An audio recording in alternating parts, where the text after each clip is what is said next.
안녕하세요. 장동호 미래스탁의 박시장입니다. 5월 29일 목요일 증시 마감 시장에 대해서 말씀을 드리겠습니다. 코스피는 2720.64포인트 1.89% 상승 마감했습니다. 트럼프의 폭탄 관세 제동과 한국은행의 금리 인하 등의 외국인과 기관이 순매수하며 상승 마감했습니다. 외국인은 2953억, 기관이 6845억을 순매수했습니다. 코스닥은 746.29포인트 1.03%, 기관이 460억 순매수하면서 상승하는 모습이었습니다. 코스피는 엔비디아 호실적과 미국 연방법원이 상호 관세 부과에 제동을 걸었다는 소식에 10개월 만에 최고치를 기록하며 작년 8월 블랙 먼데이 직전 수준을 회복하는 모습이었습니다. 원달러 환율은 1375.90원 0.04% 하락이었습니다. 한국은행의 금리 인하와 미국 법원의 상호 관세 제동을 소화하면서 원달러 환율은 소폭 하락하는 모습이었습니다. 오늘 특징 테마를 살펴보도록 하겠습니다. 오늘은 증권 관련 종목들이 강세가 보였습니다. 이재명 더불어민주당 대선 후보가 코스피 5천 시대를 실현 강조 소식이 나오면서 상상인증권, 미래에셋증권, 다올투자증권, LS증권, 대신증권, 유진투자증권 등 증권 테마가 상승했습니다. 이재명 더불어민주당 대선 후보가 자신의 SNS를 통해 유세 17일차인 강남구 신사동 한 스튜디오에서 1,400만 개인 투자들과 만났다면서 경제는 합리성과 예측 가능성을 먹고 살지만 보수 정부 동안 시장을 불공정했다고 지적을 했습니다. 이어서 투명한 기업 지배구조 개혁을 통해 코리아 디스카운트 사슬을 끊고 주식시장 신뢰를 회복하겠다며 그 결과로 코스피 5천이라는 새로운 희망을 실현하겠다고 강조하는 모습이었습니다. 지배구조 개선과 배당 확대 등의 대선 공약 수혜주 분석 소식에 지주사 관련 종목들의 강세였습니다. H호성, 코어롱, 대웅, HD현대, 한국엔컴퍼니, LX홀딩스, 두산 등 지주사 종목들의 상승가 두드러졌습니다.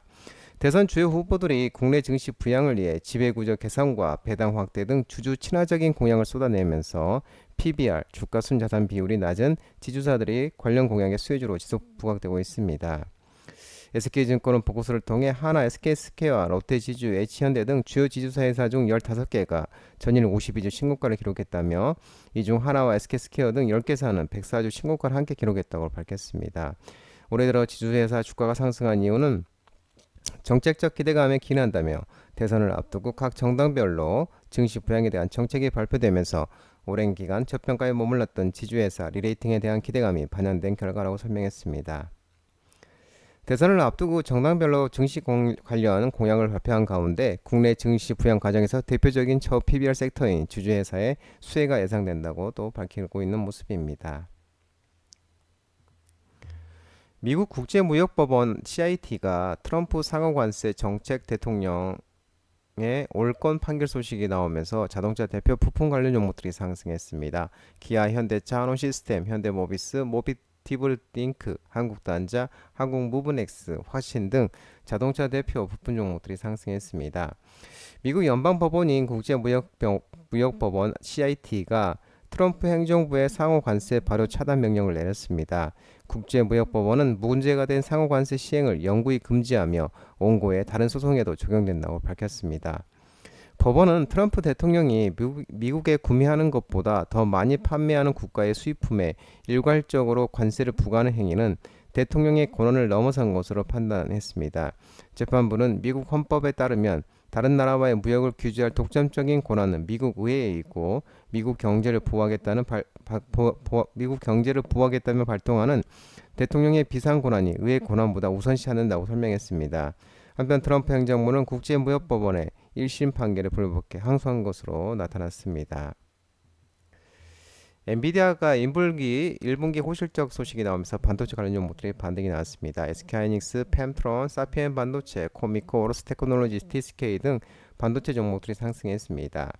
엔비디아가 간밤 뉴욕 증시 마감 후에 2026년 회계연도 1분기 2월에서 4월 실적 발표를 했는데 1분기 매출은 440억 6천 비방 달러로 전년 동기 대비 69% 급증, 전분기 대비로는 112% 증가했다고 밝혔습니다. 이는 LSEG가 집계한 애널리스트 예상치 각각 433억 1천만 달러를 웃도는 수치였습니다. 일회성 및 세금 영향들 제한 주당 순이익도 96센트를 기록해 시장 예상치 93센트를 상회를 했습니다. 특히 AI 칩 및 관련 부품을 포함하는 데이터 센터 부분 매출이 전년 동기 대비 13% 급증하면서 391억 달러를 기록했습니다. 젠슨왕 엔비디아 최경영자 CEO는 엔비디아의 AI 인프라에 대한 글로벌 수요는 여전히 매우 강력하다고 밝혔고, 또한 엔비디아는 2분기에는 450억 달러의 매출을 기록할 것으로 전망했습니다. 이는 LSEG 예상치 459억 달러에는 못 미치는 수치이지만 시장에서는 트럼프 행정부의 대중 수출 제재에도 선방한 것으로 해석되고 있습니다. 이어서 뉴욕 증시 장마감 엔비디아 주가가 4.87% 상승세를 보이는 모습이었습니다. 한편 또 SN에 따르면 미국 연방법원이 국제무역법원 CIT 28일 현지 시간으로 트럼프 행정부의 상호관세 바로 차단 명령을 내렸습니다. 국제무역법원은 문제가 된 상호관세 시행을 영구히 금지하며 원고의 다른 소송에도 적용된다고 밝혔습니다. 미국 엔비디아의 실적 호조 속과 또 데이터 센터 매출 급증 소식에 전력설비 전선 종목도 상승했습니다. 에이루트, 광명전기, 효성중공업, 일진전기, LS, 산일전기 등 전력설비 전선도 상승했습니다. 앞서 말씀드린 것처럼 AI 반도체 업체 엔비디아가 깜짝 실적을 발표하면서 또한 이 IB투자증권에서는 또 일진전기에 대해서 향후 3년치 이상 변압기 공급 물량을 확보한 가운데 수주 잔고 내 고마진 북미 비중이 70% 상회하고 수익성 개선이 또 지속될 것으로 추정하고 있습니다. 젠슨왕 엔비디아 최고 경제 CEO는 또 엔비디아의 AI 인프라에 대한 글로벌 수요는 여전히 매우 강력하다고 강조하면서 인프라 전력 설비 전선 쪽에 는 AI 칩과 관련 부품을 포함한 데이터 센터 사업이 급성장한 것으로 나타났고, 이 데이터 센터 부분 매출의 전년 대비 13% 이상 증가한 391억 달러로 전체 매출의 88%를 차지하면서 이 전력 설비 전선 종목들도 상승하는 모습이었습니다. 하반기 실적 개선 전망이 지속되면서 건설 대표 중소형 건설주들이 상승했습니다. 현대건설, HDC 현대산업개발, DLANC, 상지건설, 동신건설, IS동서 등 건설 대표 건설 중소형 종목들이 상승했습니다. 미래세증권은 상반기에서 주택 믹스 개선에 따른 실적 턴어라운드, 원전 밸류체인, 해온전, SMR, 수소 아모니아 등 신사업 가시성 확대, 2024년 12월 계엄 사태 이후 이어졌던 정치적 불확실성 축소를 건설 업종의 투자 포인트로 판단한다고 밝혔습니다. 한국전력이 베트남과 사우디, 튀르키예 등과 원전 수출 논의 소식과 젠슨황 엔비디아 CEO의 AI 전력 수요는 여전하다면서 언급한 소식에 원전 종목들이 반등이 나왔습니다. 광명전기, 태웅, 효성중공업, 현대건설, 두산에너빌리티, 우진, 에너토크 등이 상승했습니다. 한국전력은 베트남과 사우디아라비아, 튀르키예 등 원전 도입이 희망하는 국가들과 신규 원전 사업을 논의 중이라고 밝혔습니다. 올해로 해외 사업 진출 30주년을 맞은 한전이 2009년 총 5,900메가와트 규모의 아랍에미리트 UAE 바라카 원자력 발전소 4기를 수주하며 국내 최초 원전 수출 성과를 달성했었습니다. 한전 관계자는 아랍에미리트 바라카 원전 사업 수행 경험과 축제 등 영향을 바탕으로 베트남, 사우디아라비아, 튀르키예 등 국가들과 신규 사업을 진지하게 논의하고 있다라며 조만간 가시적 성과를 내기 위해 노력하고 있다고 밝혔습니다. 아울러 엔비디아가 기대 이상의 분기 실적을 발표하면서 AI 인프라 관련 전력 수요가 여전함을 보여준 점도 긍정적으로 작용한 모습이었습니다. 제21대 대통령 선거 사전투표 개시가 오늘부터 시작되면서 이재명 정치 관련 종목들이 상승했습니다. 동신건설, 오리엔트전공, 에이텍, 비비안, 오리엔트바이오 등 이재명 테마가 상승했습니다. 반면 넥스트아이 이준석 관련주, 평화홀딩스, 평화산업 등 김문수 관련주로 하락했습니다. 제21대 대통령 선거 사전투표가 오늘 6시부터 전국 3,568개 사전투표에서 일제히 시작됐습니다.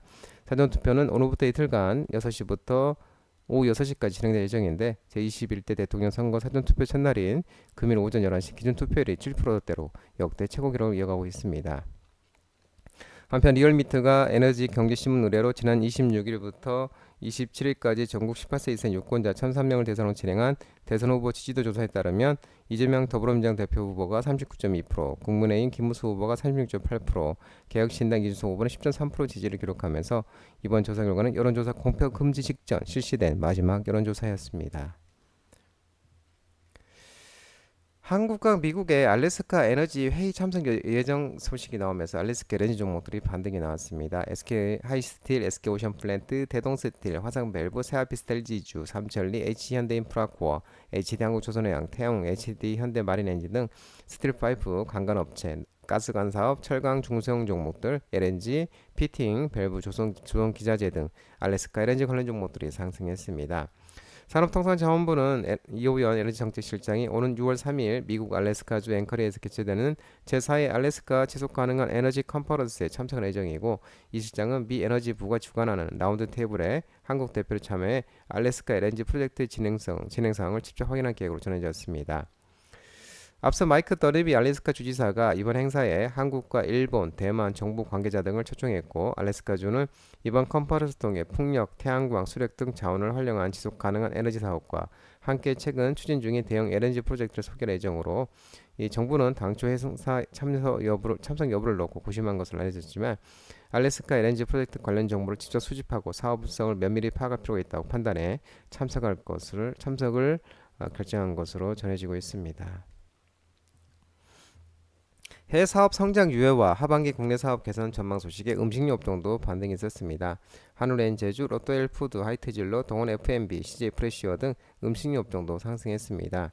한국투자증권은 보고서를 통해 음식료 업종 커버리지 기업 7개, 삼양식품, 오리온, CJ제일제당, 농심, 롯데헬푸드, 롯데칠성, 하이트진로 등 이 해외 사업 합산 매출액 2024년 13.3조 원에서 2027년 17조 원까지 연평균 6.3% 증가하면서 해외 매출의 비중이 2024년 46.2%에서 2027년 51.3%까지 5.1% 증가할 것으로 전망했습니다. 한편 최근 국내 음식료품과 일식사원 부진이 이어지고 있지만 내수 소비 회복을 위한 정책이 시행될 가능성까지 고려한다면 내수 소비 심리의 전적인 회복을 기대할 수 있기에 하반기로 갈수록 내수 소비 회복과 가격 인상 효과 반영을 통한 음식료 업체들의 실적 개선이 기대된다고 밝혔습니다. 한국은행이 기준금리 인하 및 건조성 지표 개선 중에 은행 종목들이 상승했습니다. 우리금융지주, IM금융지주, IBNK 금융지주, JB금융지주 등 은행 테마가 상승했습니다.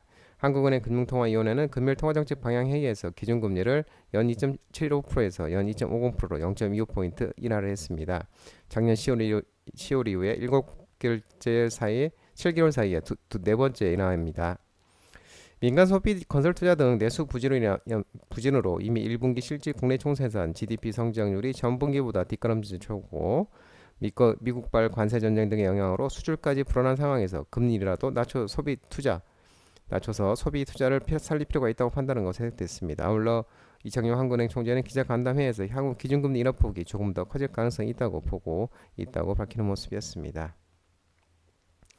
코로나19 관련주 아시아 중심으로 코로나19가 재확산이 지속되면서 코로나19 관련 종목도 상승했습니다. 대웅, 수젠텍, 일신바이오, 서린바이오, 대한과학, 녹십자 MS, 그린생명과 앞타바이오, 휴마시스, 신풍지약, 더바이오메드, 우텍, 우정바이오 등 코로나19 관련주가 상승했습니다. 최근 중국, 태국, 홍콩, 대만 등 아시아 국가를 중심으로 코로나19 환자가 증가 추세가 지속되고 있는데, 이날 중국시보 등 대만 언론에 따르면 대만 위생복리부 질병관제소 소장이 앞으로 2개월간 코로나19 환자가 빠르게 늘어날 것으로 예상한다면서 오는 8월 초까지는 코로나19 환자가 171만 명에 달할 것으로 밝혔고, 이어서 내달 말부터 7월 초 사이에 환자가 최고 정점이 20만여 명에 이를 것으로 설명을 했습니다. 중국 질병통제예방센터 CDC에 따라도 지난 5월 4일까지 한 주 동안 일부 국립병원에서 실시한 모든 코로나 검사 중 15.8%가 양성 판정을 받았다고 알려지고 있습니다. 이는 3월 30일 주간에 6.3%에서 크게 증가한 수치입니다. 중국에서는 현재 XDV와 XDV.1 변이가 지배적으로 유행하고 있고, 코로나19 전문가 중나사는 이 변이들이 더 강력한 면역 회피를 보여서 이전에 감염되어 있거나 백신을 맞은 사람들도 똑같이 위험하다고 경고했습니다. 태국 당국은 1월부터 5일 중순까지 18만 7,031명의 코로나19 확진자와 46명의 사망자를 보고했습니다. 특히 방콕에서 확진자가 가장 많이 발생했고, 4월 송크란 물축제가 부분적인 원인으로 지목되고 있는 모습입니다. 이와 관련해서 태국 정부 대변인은 재출현하는 바이러스로부터 사람들이 스스로 보호할 수 있도록 마스크, 항원 검사 키트, 손소독제를 적절한 가격으로 충분히 공급하도록 모니터링하고 있다고 언급하고 있는 모습입니다. 학계 출산율 반등과 저출산 정책 기대감에 출산 장려 정책 엔젤산업 관련 종목들이 상승했습니다. 손오공, 캐리소프트, 삼위가키, 메일유업, 아가방컴퍼니, 메디앙 스콤비 등이 상승했습니다.